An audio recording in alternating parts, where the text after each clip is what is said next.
Okay, so what we'll do is instead of trying to, I'll just explain to you this with an example using a 4-bit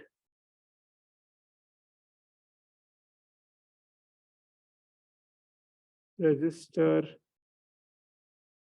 ladder network. Okay, so this also involves quite a bit of circuitry. So this is 4 bits because what it's going to do is, given 4 bits as inputs, let's say 0, 1, 1, 0, for example, it will convert that the corresponding voltage. And that's what this ladder network will do. So we would need 4 resistors here.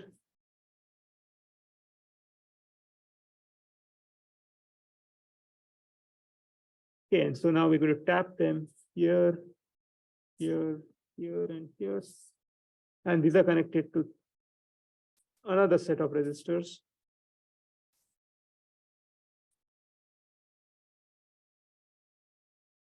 Okay, so the values we'll use is, this is going to be R, R, R, and R. This is going to have twice the resistance. And then the switches are over here.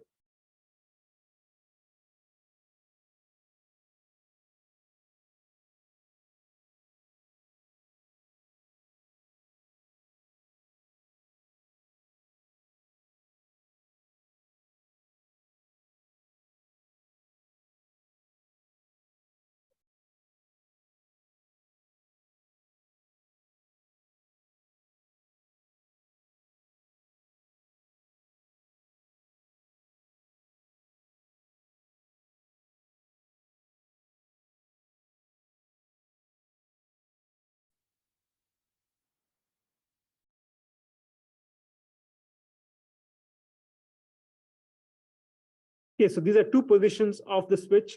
The switch can be connected to the ground, or it could be moved to this other end.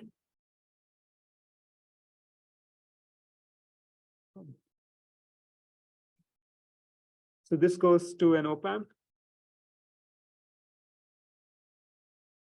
And then the other end of the op-amp is grounded. This is our output. And then let's connect this to another resistor. So you can recognize this as a non-inverting amplifier here. Okay, so lots of resistors. Let's start putting some numbers here. So this is going to be B0, B1, B2, B3. This is going to be the least significant bit. This is the most significant bit. These inputs are my switches. These switches correspond to on or off, and the on, let's say, is the number 1, off is the number 0. So B3, B2, B1, B0. Example would be, for example, 1, 0, 0, 1. So this is an example corresponding to the switch. The switch B3, B0 is closed. That is, it would be in this position.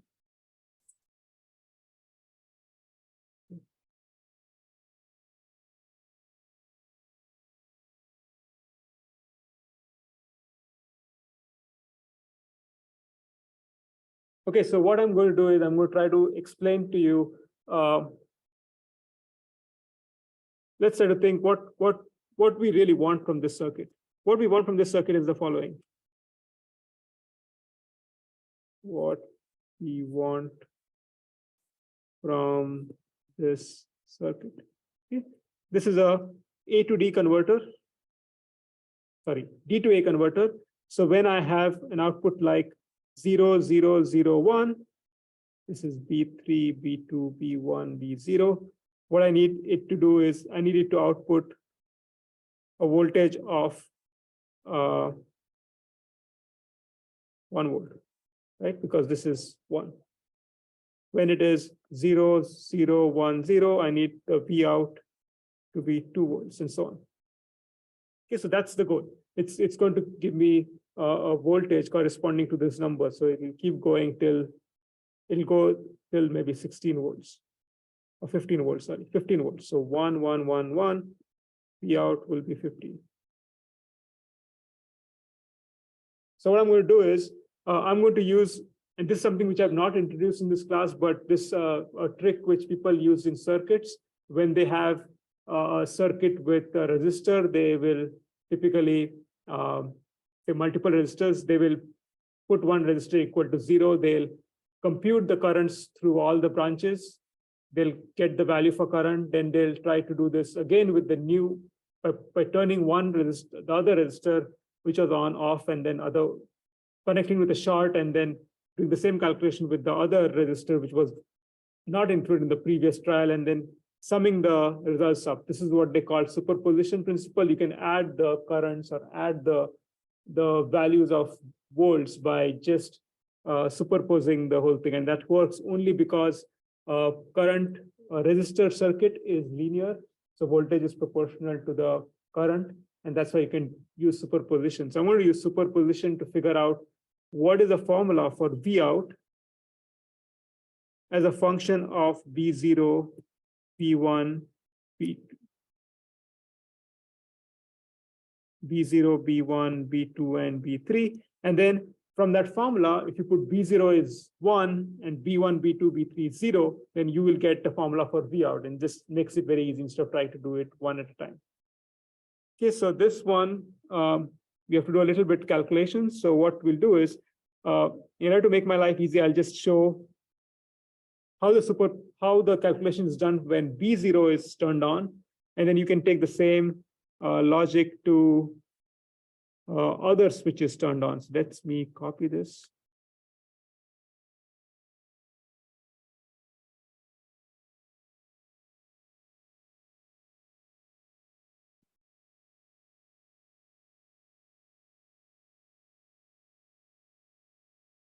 So what I've done here is I'm going to analyze with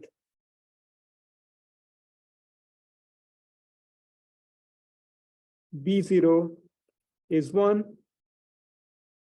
B1, B2, B3 is 0. We'll compute V out.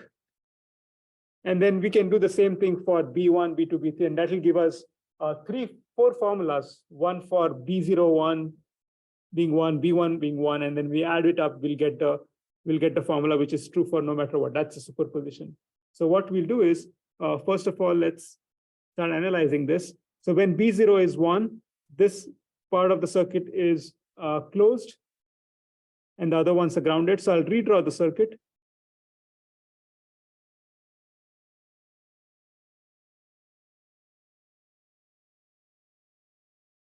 So 2R, R, R, 2R, 2R.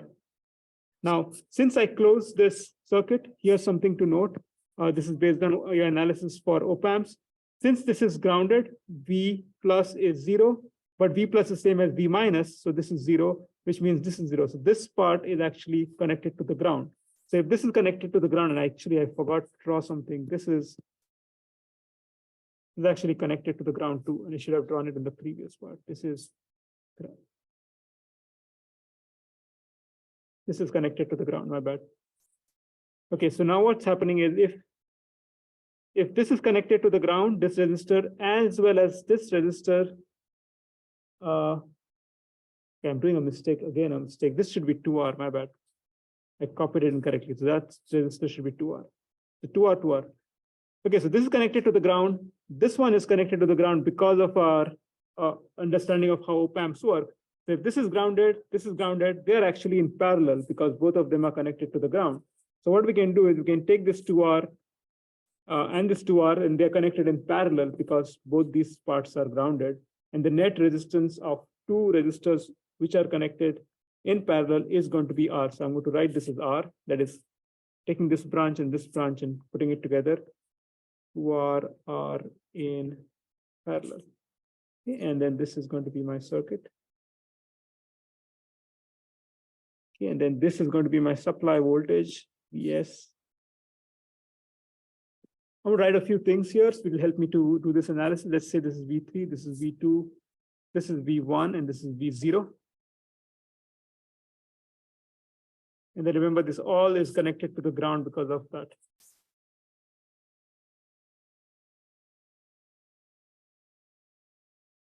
Okay, now what we can do is we can figure out what is V1 as a function of V0. So let's say that there's a current I flowing here.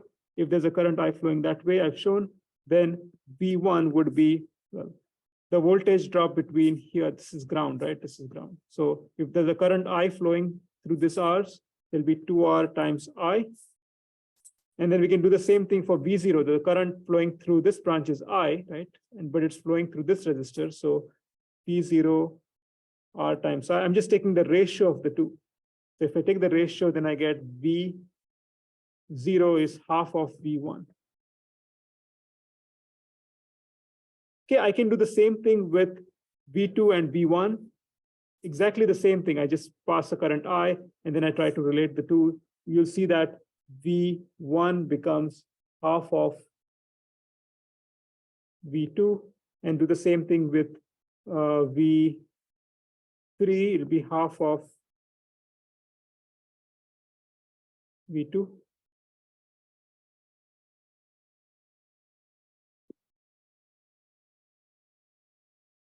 Same reasoning. Okay, so something which I omitted was you'll actually have to take this R, combine them, that'll be 2R. This will be 2R, and this will be 2R, and then it'll look very similar to the circuit I just drew. So I skipped that step, but I'm guessing that you would be able to figure that out. Okay, so from this, what we can do is we can replace V1, substitute V1 here, this V2 over there, and we can write V0 in terms of V3. So V0 is 1/8 of V3. But V3 is nothing but Vs. This is the supply voltage. So V0 is 1/8 of Vs.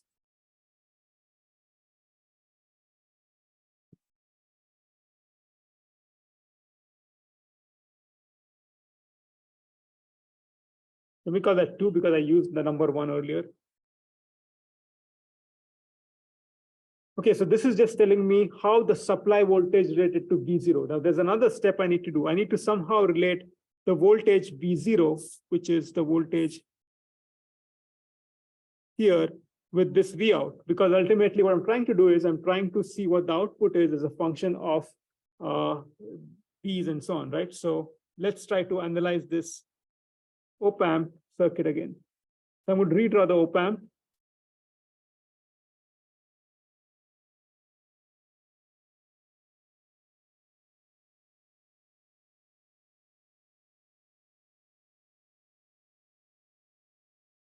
So one was connected to the ground. There was a resistor connecting the output back to the input. Okay, and then the other piece I need to do is I'm basically going to extract this whole thing. And then I need to extract, since I'm interested in V0, I'll just take this branch, right? Because this branch is connected to over here. And remember, this everything is 0 volts because it's all connected to the it's all grounded because the way this connected is V plus is same as V minus. So this is 0. So it really, it doesn't really bother me. So I'm going to take this branch and put it in my circuit diagram.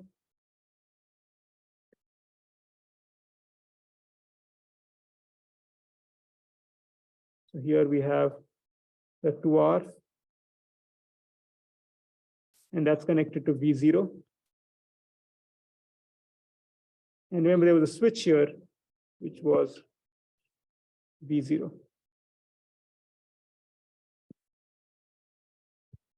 Okay, I think I'm all set to analyze this. Now, what I'll do is, this is ground, so this is 0 volts. So let's assume that there is a current flowing like so. Since this current has to flow this way, because remember, there's no current can flow inside an op-amp, so this current will just flow all the way there. Okay, now I'm going to try to use this fact to figure out how I can relate the voltage V out with V0.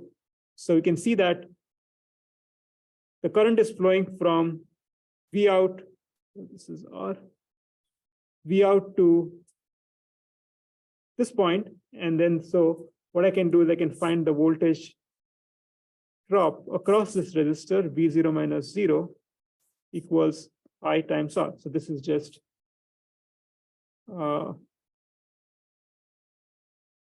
this branch, that equation for that branch. Now what I'm going to do is use the same thing for V0 and this branch. Now, one thing to note is that this current I flows from 0 volts to V0. Okay, so I need to put 0 minus V0 equals I times 2R. That would be my, the different color for this. This part is this equation. Okay, with that, I can now eliminate the current I to get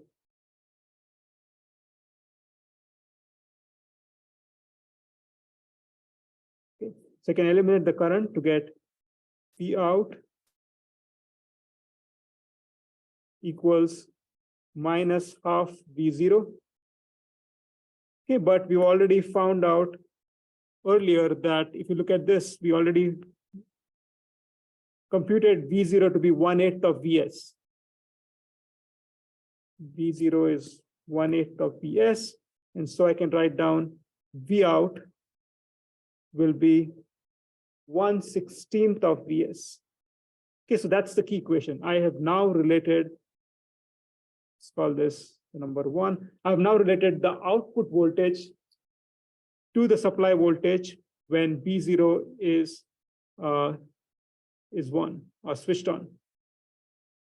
Now I need to do the same reasoning for the other three.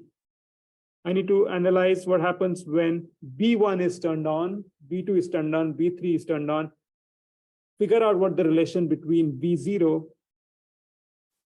out and Vs is, and then get that expression. So that is just repeating the same thing, but there will be different constants. So I'll not do that, but I'll just write down the formula for those.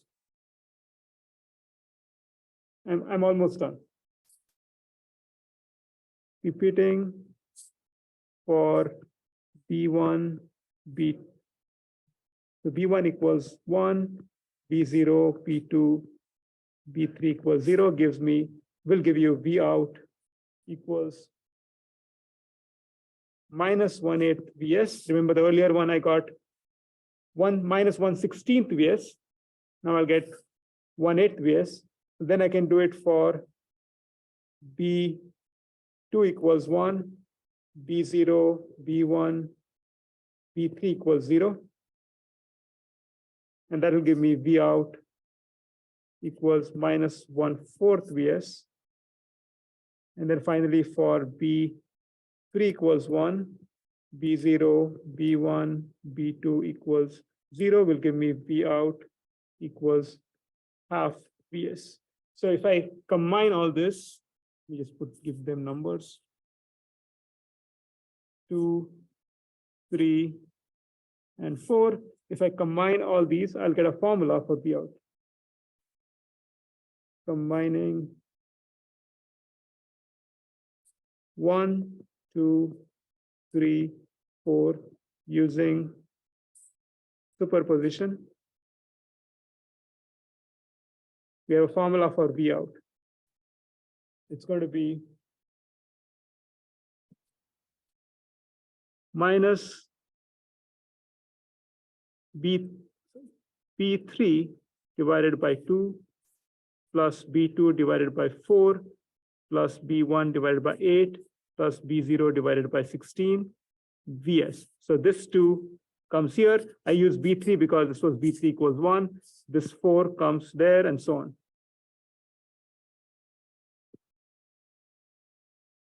Okay, so this is superposition gave me a formula for V out as a function of B1, B2, B3, B2 and B3. Now, one last step before we stop. How does this really give me A to D to A conversion? So let's illustrate this. Let Vs be 16 volts. Okay. If B0 equals B1 equals B2 equals B3 equals 1, this is a example input to the D2A converter. Like this is a number which you need to convert. Okay, so what will that give me? We expect V out to be, well, this is 2 raised to 3 plus 2 raised to 2 plus 2 raised to 1 plus 2 raised to 0, which is 15, right? 15 volts.